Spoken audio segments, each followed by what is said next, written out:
Lumalaki ba po tiyan natin, 'di ba? Bakit lumalaki tiyan natin? Baka bloated lang, baka hangin lang, kaya malaki ang tiyan.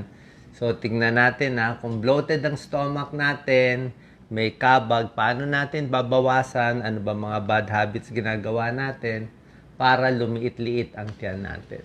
Number one, dapat alamin bakit nagbo-bloating. Bakit makabag siya? Anong dahilan? Ibig sabihin, maraming gas yan eh. Pwedeng oxygen, carbon dioxide, nitrogen, methane. So, pwede nalulunok o nagpo-ferment yung mga pagkain natin na kinakain, kaya kinakabag. Maraming cause ng kabag, nandito yung mga cause. Tingnan natin na, diretso na tayo agad. Baka sobra kang stress. Kumakain ka habang na-stress ka, hindi ka matutunawan, kakabagin ka. Sobrang bilis kumain. Sobrang dami kung kumain, yan o, fast. Baka may allergy ka sa pagkain, nasisira ang tiyan mo. Yung mga nireregla, yan no, malaki rin ang puson. Mahilig sa oily foods, fatty foods, fast foods, mas magbo-bloat. Matagal kasi yung mga oily foods, matagal matunaw sa tiyan. May ulcer, pwede rin. May bulate, okay? May irritable bowel syndrome. Lagi ko nga tinuturo sa inyo, irritable bowel syndrome. Connected yan sa depression at nervyos. Makulo lagi ang tiyan. Laging makulo. So, ito yung mga possible causes bakit bloated. Tsaka, depende rin sa kinakain natin. Tingnan nyo po. So, kanya-kanyang tao, iba-iba yung katawan.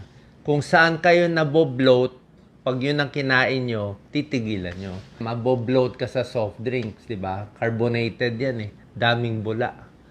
O habang kumakain, salita ng salita, o very stressed, mabo-bloat ka rin yan. Sugars, alcohol, fructose. Yan. Ito rin pong cause ng bloating, lactose intolerance. Actually, meron akong lactose intolerance. Pag tumatanda tayo, hindi na tayo makainom ng gatas. Gatas, ice cream, ano pa ba? Basta lahat ng may milk products, yung mga muffin na may milk, o kahit anong luto, yung mga spaghetti na may white sauce, na may full cream milk, magtatae agad yan. At isang sintomas ng lactose intolerance, makabag, makuluan tiyan. Alam niyo ano pa isang sintomas? Headache. May headache ng lactose intolerance. So, kung ito problema kaya bloating, iwas tayo. Pwede mga almond milk. Lactose intolerance, ito po, milk, ice cream, chocolate. Kung milk chocolate, yan ang makabag, nagtatae, stomach ache. Isa rin nagkakos ng bloating kung constipated tayo, di ba? Kung ang tigas-tigas ng dumi, every 4 days bago dudumi, lalaki talaga ang tiyan mo. Kaya dapat lakad-lakad yan. More fluid intake, may fiber, lakad-lakad para gumalaw yung bituka. Constipation, kailangan maraming tubig iinumin, more fiber, wag masyado maraming dairy. May gamot po na nagpapa-constipate, mga nadidepress, kulang sa exercise, at yung laxative abuse, yung mahilig na mga pang-diet, pampapayat. Ang problema sa laxative abuse, pag uminom ka nito, oo nga, makakadumi ka. Kaya lang, pag dumi mo naman, ang gagawin ng katawan, pipigilan niya yung paggalaw ng intestines mo. Mako-constipate ka. Magiging dependent ka sa mga pampapayat. Hindi po maganda yan. Ito po, bago to eh. FODMAP diet. Okay? Ayon sa pag-aaral, itong FODMAP diet, 85% mawawala yung sintomas mo ng bloating at sakit ng tiyan kung babawasan mo itong code name nilang FODMAP. Fermentable oligosaccharides, disaccharides, monosaccharides, and polyols. So, itong mga short-chain carbohydrates, ito yung mga pagkain na nakagawa ng hangin, ng gas. Oo, medyo mahirap to. Ito yung mga pwede, ito yung mga iiwasan. Pero depende pa rin sa tao. Ito general lang to. Generally, ito yung mga pwede. Doc Lisa, focus natin. Mga carrots, bell pepper, lettuce, cucumber. Ito, konting bawas. Garlic, onion. Healthy to. Kaya lang pag marami daw, pwede maggas. Cabbage, tsaka mga peas. Sa prutas, kita mo hindi pare-pareho. Ang mga okay, grapes, pineapple, orange, ganyan, melon. Ang ayaw niya, mga pakwan. Siguro nakakakulo ng tiyan. Peaches, apples. Sa protein, okay lang daw ang itlog, isda, karne. Ayaw niya oily. Siyempre, oily yan eh. Sa gatas, ayaw niya ng gatas eh. Basta may lactose, nakakahangin eh. Gusto niya mga lactose-free. Pwede butter, pwede peanuts, ayaw niya yung mga almonds. Sa starches, ito mga Pinoy, mas okay kanin. Kanin, hindi ka daw magbo-bloat. Pero pag nagtinapay ka, nag-french fries ka, doon ka bloated. Okay? So, medyo mahirap to Tandaan po natin. Ito yung FODMAP diet, Doc Lisa. So, ulitin ko lang para hindi kayo malito. Pwede nyo isulat. Sa avoid na babawasan, baka ito cause, kaya laging makabag, laging mahangin ang tiyan mo. Pag tinampik-tampik mo, maramdaman mo naman, makabag yan eh. Dairy, gatas, yogurt, ice cream na basta may milk, tinapay, lahat ng klaseng tinapay, mas nakaka-bloat, mga beans, yung gulay, depende. Sa fruits, meron lang mga fruits na nakaka-bloat. Ito yung mga okay, eggs, meat, almond milk, ibang klaseng gulay, eggplant, rice, tapos yung mga grapes, orange, pineapple, strawberry, yan ang mga okay. Ito yung mga babawasan. 85% na babawasan sintomas. So ito po, napakita ko na to. Pwede rin ng probiotic supplement. Umiinom ako ng probiotic.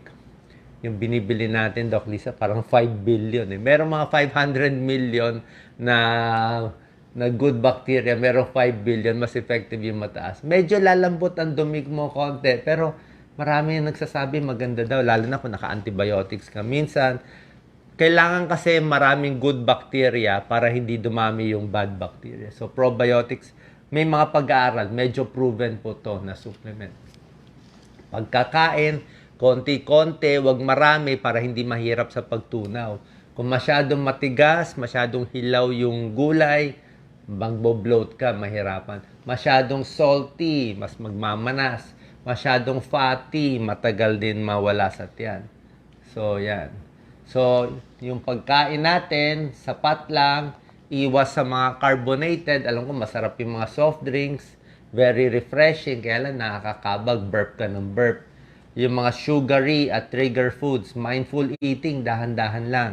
Tapos maganda rin, may fiber, pero yung dahan-dahan lang pagkain ng high fiber na mga gulay. Okay? So, ito yung mga pwede kainin, animal protein, non-gassy na mga snacks. Peppermint oil, siguro pamparelax nun tiyan. Nakaka-relax. May konti pag-aaral.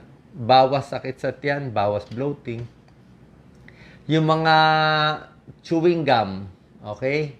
Carbonated drink, syempre lunok ka ng lunok, salita ka ng salita, nagsoswallow ka. Kaya rin, kumakain, tapos nagchichismisan, makakaswallow ka ng hangin, magbo-burp ka, magbo-bloating ka. Okay? Kaya relax lang. Para pag stress kasi tayo, more acid pinoproduce ng stomach. Do light exercise. Mas maganda lakad daw ng lakad regularly. Para mawala yung bilbil. Mawala. Huwag din magpapataba. Diba? Siyempre, pag nagpataba ka, mas magbo-bloat ka. More inflammation at lumalaki ang tiyan. Konting exercise para tumigas yung abdominal muscles, yung mga crunch.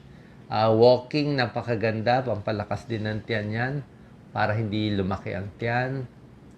Tapos, to reduce bloating, ito nga po, yung straw din daw, pag lagi naka-straw, nalulunok mo yung hangin. Huwag hihiga agad, limit carbohydrate, more water, limit carbonated drinks, exercise daily, at dahan-dahan sa pagkain. Sana nakatulong pong video natin para makaiwas sa bloating. Sa akin, more walking eh. Lakad lang ng lakad, kahit papano, utot ng utot, di ba? Lakad ka ng lakad, maganda yung bowel movement mo, everyday, dudumi ka, matatanggal yung hangin sa tiyan. Salamat po.